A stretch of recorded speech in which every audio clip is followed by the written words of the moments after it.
Bonjour à tous, je m'appelle Iris Ourcade, je suis chargée de l'Observatoire des compétences et coordinatrice des GT au sein du pôle d'excellence cyber. Je suis également cadette de la cyber et à ce titre, je pilote un ouvrage cybersécurité, un défi citoyen et stratégique.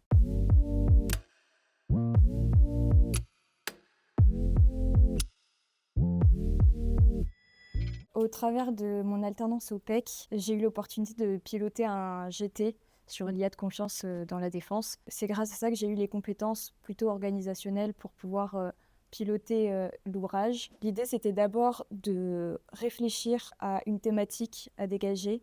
Donc on s'est donné rendez-vous tous les mois pour pouvoir affiner le sujet, réfléchir, puisqu'on a des profils très variés.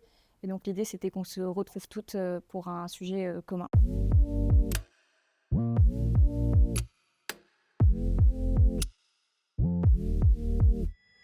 Je pense qu'aujourd'hui, on voit de l'IA un petit peu partout, que ce soit sur les réseaux sociaux, sur Internet, dans les pubs, à la radio, à la télé, etc. Mais finalement, il y a un sujet qui est très peu abordé par le débat public et je pense que c'est la sensibilisation. Finalement, l'IA, ça entraîne beaucoup de... On n'est pas informé sur les biais qu'elle peut apporter, que ce soit des biais algorithmiques, des biais cognitifs, tout l'aspect éthique. Euh, et donc, je trouve ça dommage qu'il y ait peu de sensibilisation. Aujourd'hui, on a des exemples très concrets, par exemple avec l'IA Grok, qui permet de produire du contenu qui est problématique, souvent un contenu qui n'est pas contrôlé et qui est demandé par une population qui peut être souvent jeune. On a d'autres exemples aussi un peu plus parlants et peut-être encore plus récemment dans l'actualité. C'est l'interdiction des réseaux sociaux aux mineurs de moins de 15 ans. Je pense que l'interdiction, ce n'est pas forcément la meilleure solution. La sensibilisation reste un pilier quand même fondamental puisque la technologie est omniprésente. On est amené à l'utiliser au quotidien. D'ailleurs, c'est le sujet de cet ouvrage.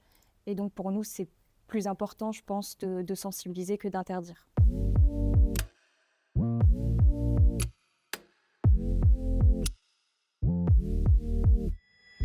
Je pense qu'il fait la force de cet ouvrage, c'est la diversité des profils. On va avoir des profils plus techniques, plus géopolitiques, parfois même juridiques.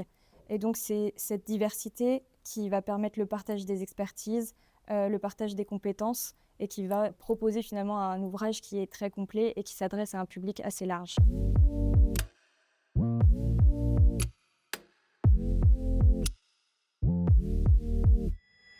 Je pense qu'aujourd'hui, un grand axe du programme des cadettes, c'est la sensibilisation qui s'adresse d'ailleurs beaucoup plus vers les jeunes.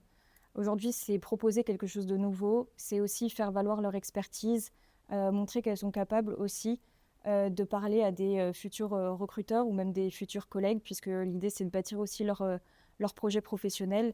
Et je pense que c'est ça la plus-value de cet ouvrage, en tout cas pour les cadettes. Merci à tous de nous avoir écoutés. Si vous souhaitez en savoir plus sur notre ouvrage Cybersécurité, un défi citoyen et stratégique, je vous invite à consulter le site internet du pôle d'excellence cyber. Et si vous souhaitez en savoir plus sur le programme des cadettes de la cyber, vous pouvez avoir des informations sur le site directement des cadettes ou également sur les réseaux sociaux où on propose du contenu de manière assez régulière. À bientôt!